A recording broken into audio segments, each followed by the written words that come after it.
Good evening, everybody, and welcome to today's session on mentorship learning series. We have just a few people on the call. I hope you guys can hear me. Am I audible? Yes, I can hear you. Okay, so we just have a few people on the call. We have 6 people. Let's reach out to other people to join into the session. Then we'll start fully. Let's just give them 5 minutes. Then we'll start. Okay, so I'll just go to the group and repost the session. Then we'll start. Let's do 5 minutes.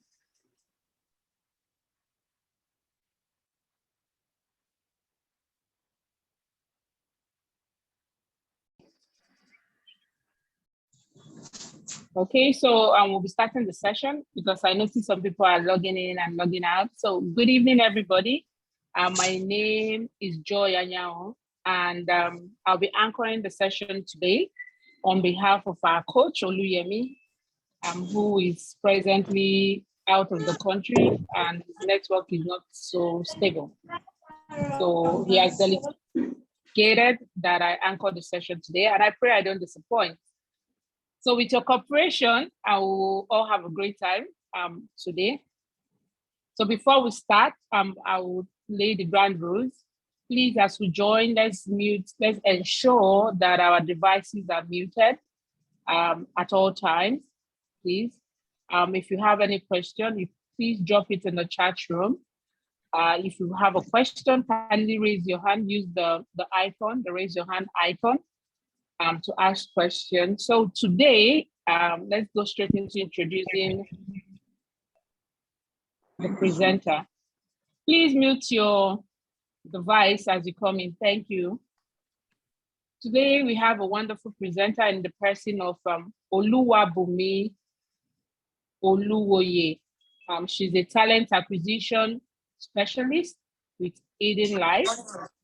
She has over 4 years experience that has profiled people-centric solution to leading organizations across diverse sectors and industries, supporting businesses by finding the right talent. So today we'll be learning from her project management for HR professionals. Let's make welcome Oluwabumi. Oluwabumi, so over to you. You can turn on your camera and start sharing your screen. Welcome everybody once again. Some people joined before while I was doing the introduction. Hi everyone, good evening. My name is Bumi. I'm excited to be here and I hope we have an engaging session. So not to waste any more time, I'm going to be sharing my screen. Please let me know when you can see my screen. Yes, we can see your screen. Awesome. So we're going to be talking about HR project management, right? How useful is project management for human resources professionals? A lot of people hear about project management and just assume that it is only specific to a subset of people, right? But project management is literally useful in every profession, right? Everybody needs, the kind of task that you're assigned to most times requires setting up a project or getting team goals and objectives, and that requires creating a team to go through the project. So today we're going to be talking about that. The game is clear, it's compact. You can't get it by use. Sorry, please mute your mic as you join. Thank you. Okay, cool. So for the content of this session, we're going to be discussing the meaning of project management, understanding what project management is about, and then we'll talk about HR and project management. What is the intersection between human resources and project management? The stages of project management, benefits of project management in HR, and finally, how to apply project management elements in HR. So please, as the session is ongoing, if you have any questions, feel free to leave them in the comments. We're going to have a time for question and answer. And I'm also happy to learn from people on the call as well. Okay, so what is project management? Project management is the application of processes, methods, skills, knowledge, and experience to achieve specific project objectives. I always tell people that to become a project manager, can you hear me? Those extreme things. What are those things that take all of your time, all of your peace, all of your...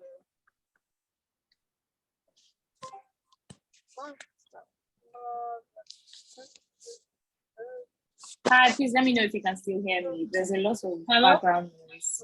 Yes, we can hear you. Okay, cool. So I was saying that I always tell people that to be successful in project management, you need to be able to keep track of multiple things. Project management involves being able to manage people, reports, requirements, specs, etc. So to do this, you need to be organized, you need to be very thorough and meticulous, and you must be very, very good at juggling multiple things. In simple terms, project management means the process of leading a team to hit goals or complete deliverables within a set time frame. Every project needs a plan that outlines how things will get off the ground, how they will be built, and how they will finish.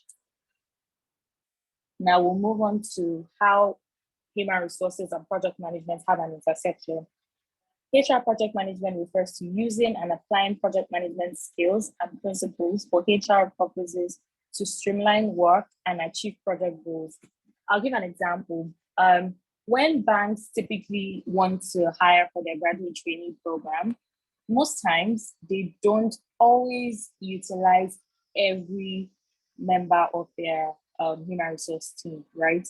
They mostly set up like a subset of, they select a subset of people and then create a project team, or they outsource it. I've been a part of an outsourced project for a graduate training program, and how that worked was at the initial stage, there was a project manager that was assigned to the company that I was working with at the time.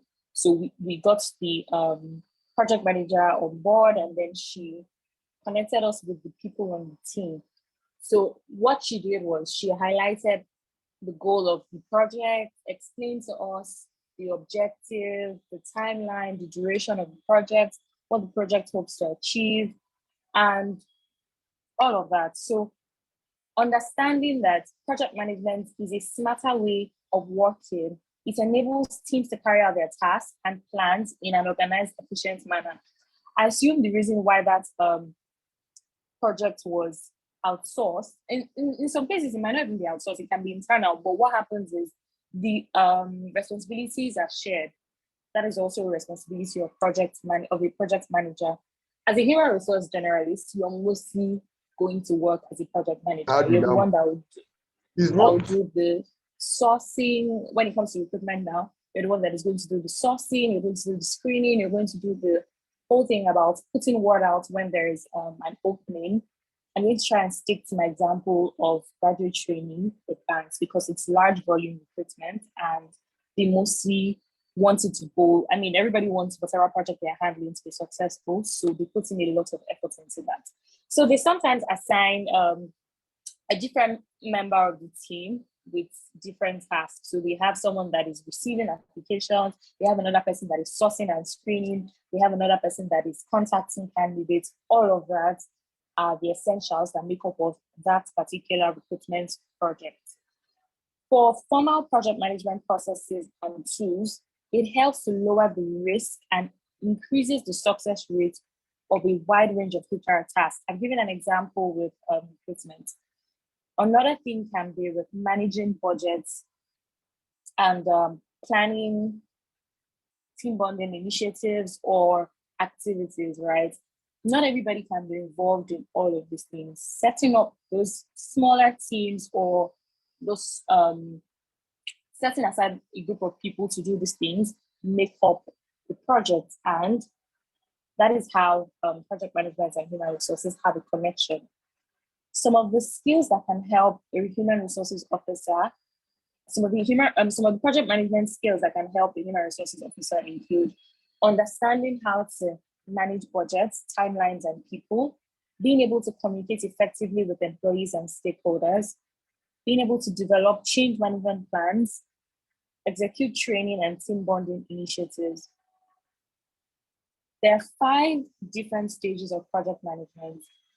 I'll start with the initiation. So like the example that I gave earlier, with understanding that every project needs to identify the goals and the objective. What is the reason for this project? Why are we starting this project out? So with the graduate training, sometimes they have a goal to hire 300 graduate trainee across all their branches. So when they hire these 300 people, they take them to a graduate training school, they make them go through processes, and if the candidates are successful, they bring them on board into the system. I'm using the graduate trainee example because I think it's very relatable. Everybody knows how graduate training programs work, right? So at the start of the project, they define the core goal. How many people are we trying to hire? What processes are we taking them through? What is the plan to absorb them into teams at the completion of their graduate training exercise? How many people are we going to retain? What are the processes that we're going to use to benchmark the good performers? All of that. So those are the things that will be discussed at the initial stage of the project. Next is the planning. Planning what tasks need completing and in what order. If you're trying to hire 300 people to join a top bank, the first thing on your mind is not, yes, you think about what teams they will join when they eventually come into the system, but that's not priority. The first thing is, how do we get these candidates? Where do we need to go and look for them? So in planning, you set out all of the objectives according to order of hierarchy, right? So what comes first? The first thing is to decide how you're going to advertise the job opening.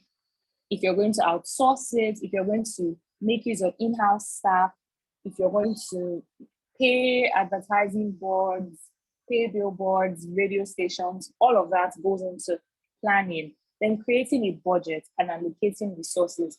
So with the graduate training, most times you need to ensure that budgets for, if you're going to have 300 people for 6 months, you need to ensure that you plan for their, you include them in your budget at the beginning of the year so that there are no issues. And when you're making plans to start this process, you need to create budgets for allowance, salary, transportation, if those are things that you're going to include, compensation and compensation in general, ensuring that you create a budget and then allocate the necessary resources. Now, after you have done the initiation and then you have set your plan in motion, the next thing is execution. The heart of the project is fulfilling all of the tasks. So you have itemized everything. Awesome, great. The next thing is to assign people that will do each of these things and constantly follow up to ensure that everybody that is assigned to a task is executing appropriately. Check in with them, schedule calls, check-ins. If you have a tracker, ensure that people are updating their trackers so that you have visibility on work that is currently being done. Control, monitoring what the team does and tracking the time taken to complete tasks to predict the scope of future projects. So for instance, if it took your team about 2 weeks to fill your talent pool with 5,000 people, in the future, if you want to hire, let's say times 2 of that number, you know that you're going to work with the duration that you use in filling 500 people. That's what you're going to multiply that when next you have a higher number. So understanding all of that and being able to predict the scope of future projects. After all of this is done, you have executed, you have ensured that everybody that is on the project is constantly following through, then you deliver the final product and evaluate the team and individual performances. So you remember that we set up we started with initiating the plan, then we created the plan, then execution, and then we ensure that the plan is in motion and everything is under control, and then we close. We're only closing if we're able to deliver on the number that we have promised as our core goal in the first instance. So after that has happened, then we evaluate individual performances, who did better at what, so that when next you're assigning people to projects or assigning people to tasks on a project, you know what each person's strength and weakness is, so that you're not pulling their, so that they are pulling their weight in things that they're really good at. And if they're not good at those things, you're able to merge them with people that are good at it, and everyone wins at the end of the day. Next is benefits of project management in human resources. The first thing is it keeps you focused and it helps you to have strong alignment. What that means is because you have a plan in place, right? You know that you're going according to plan. And if there's any change that is going to happen as a result of the maybe unforeseen circumstances, you know that you're going to always go revert back to that plan. The initial plan, the objective that you had from the onset is always going to be set as a guide. Another thing it does is it helps with better collaboration. I mean, if Mr. A is better at something than Mr. B, being on the project together is going to help them merge the skills that they both have and ensure that the team is performing well at the end of the day. Improving productivity and managing workload effectively.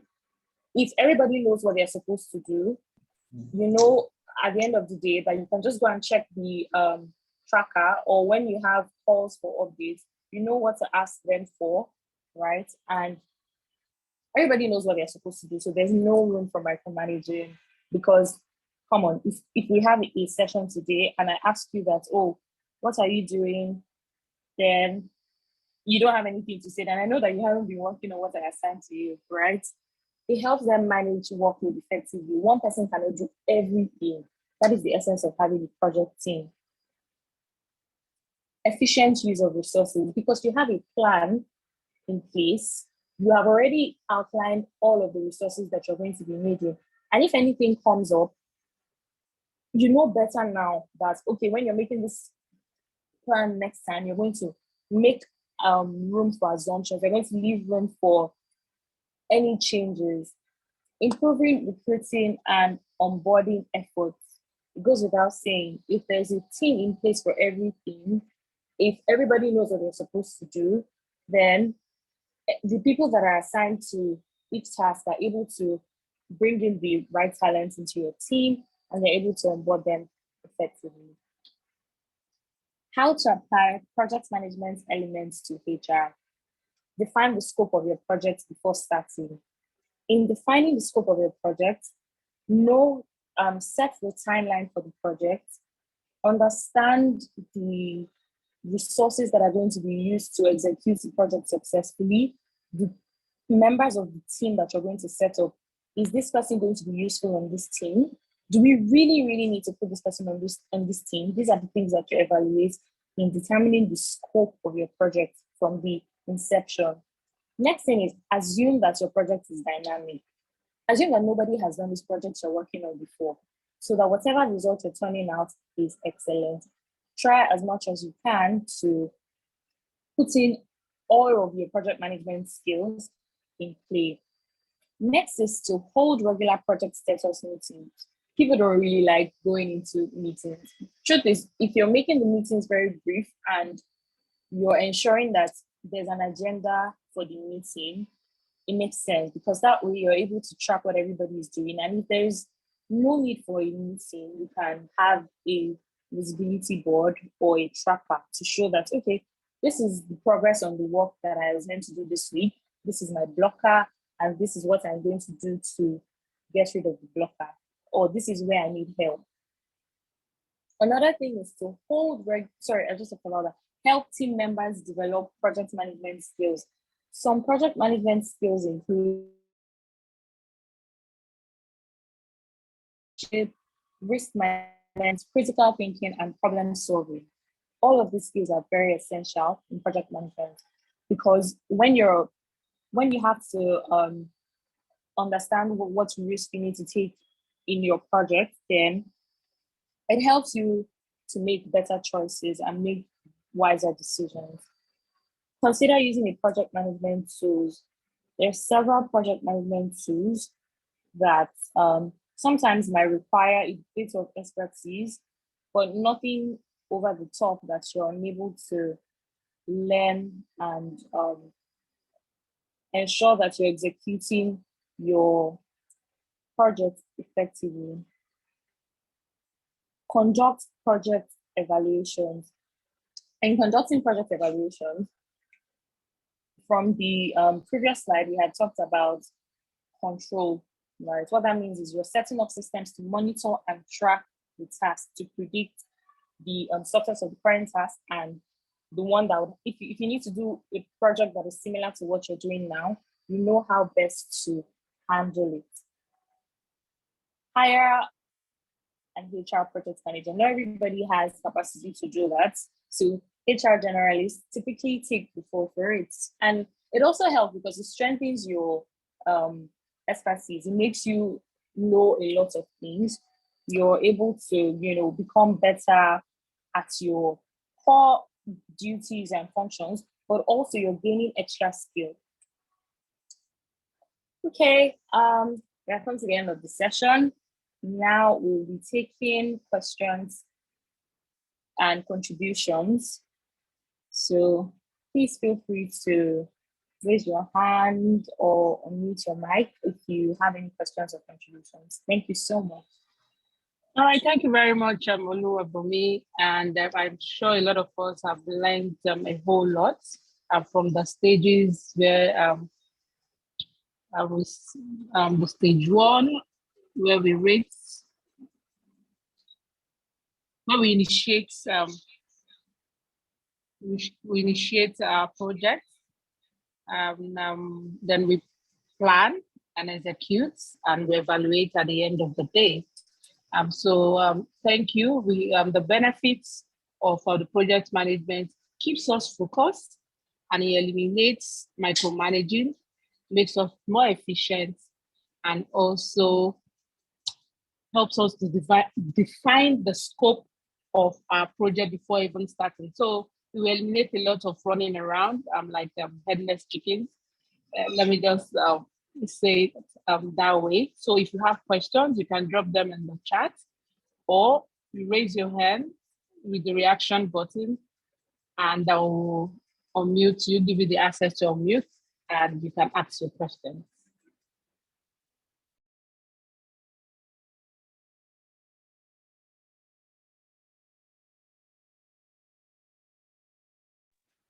Okay, it actually looks like nobody has questions today because I'm sure we really learned. Okay, there's a question in the chat box.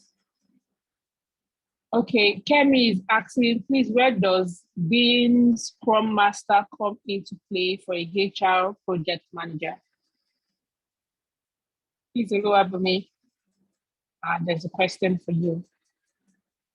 Okay, thank you very much, Kemi. So for Scrum for Scrum Master, there are courses and certifications that you can take, but it does not necessarily apply. It's an agile methodology. Okay, sorry, I just realized I stopped sharing my screen. I'm going to do that now. Yes, it's an agile methodology for core project managers, right? The project management that HR people mostly do is a borrowed function. What that means is your core function is not to be a project manager.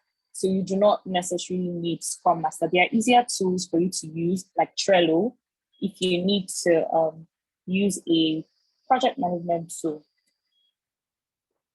I hope that answers your question. Someone just asked me to move to the third slide. Okay. Wow. Oh my God. Okay, we have Jennifer's hands up. So Jennifer, you can unmute. Jennifer Olama, you can unmute and ask your question, please. All right, thank you very much, and good evening, everyone. So my question is, when she started, where she made mention of what project management for HR professionals would enable us to basically is part of the things she mentioned were to execute successful trainings and initiate team bonding. So my question on executing trainings.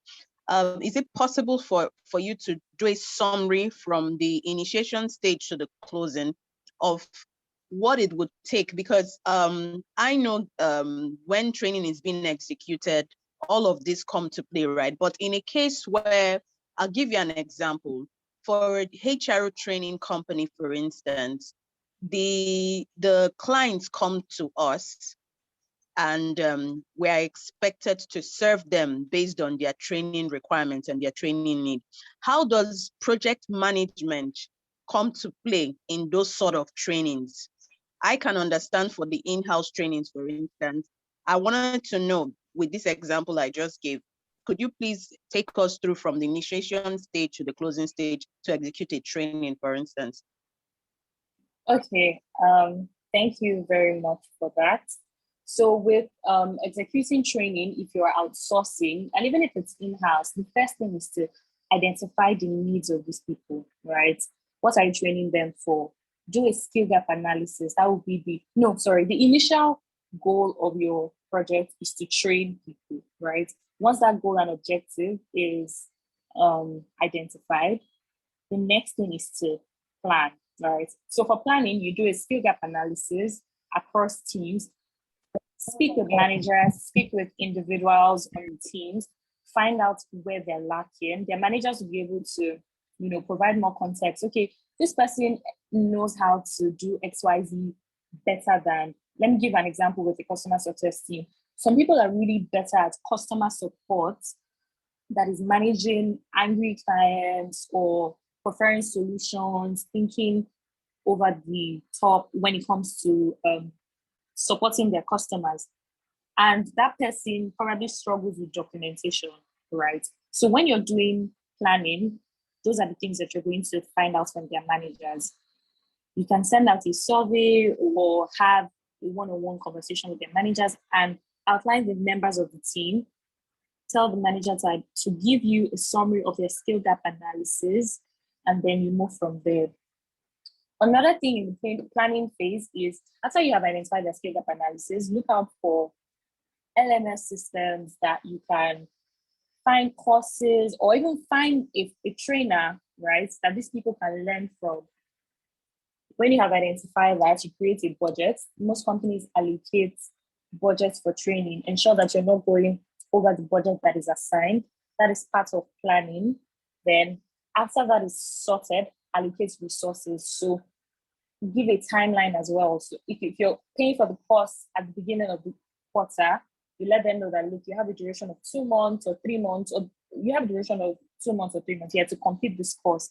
After which we will do an evaluation to see, 1, if this course was useful, 2, how you have been able to translate all of the learnings from that course in your current role. Then we move on to execution. All of the things that we have planned, we put them in progress and ensure that the plan is in motion. Then for control, part of the things I mentioned in planning is monitoring the team and ensuring that you're tracking to ensure that everybody's completing the, in this case, courses that you have assigned, not tasks now. So when you have given everybody the course, you can do a check-in. I'll give an example with the organization that I currently work in. When we pay for courses for people, after the completion of the course, they do a presentation to the wider team. That way, they're able to share what they have learned, and we ensure that their manager sets realistic objectives to manage expectations as regards the new knowledge that they have gained. Finally, to close is ensuring that all of these things has gone on successfully when you evaluate team and individual performances. I hope I was able to answer your question. Yes, you did. Thank you. It's Olama. All right. All right, thank you. All right, Kemi is asking what training, what certification can you recommend? Okay, I would recommend the Google Project Management certification. I just completed that, and I would say it has been really, really helpful. So it takes you through all of the phases of project management. You're able to sift through and identify the ones that are useful for your profession. Again, project management is a standalone profession. Understanding that you're only borrowing some of its functions to carry out tasks in your own profession is what you need to do. Someone is saying, can you see my screen? I'm sharing my screen. Can you see it now? So I can send you a Yes, link yes, we to can see your screen. the Google course. Kemi, if you don't mind, I'll send you a link to the course so you can have a look at it and see the scope of the course, the modules, all of the things that you're going to be learning.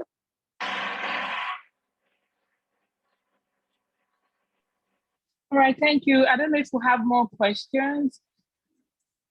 Okay, Rita is also asking you to share the link to this course. Okay. I'm sure a lot of people are interested, so we appreciate Okay. it. Thank you very much.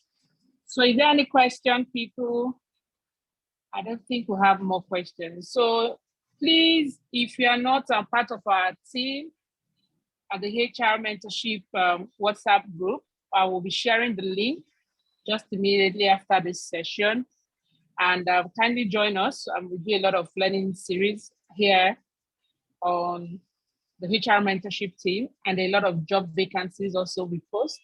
We also have fun as HR people, where we do our hangout. We'll be having a movie soon in November, and we're planning another hangout in December. Please, I will share the link, and I expect all of you to join, and also follow our YouTube, where you can see we're going to post this training for you to go back and watch in case you missed it. And please subscribe also to that YouTube channel.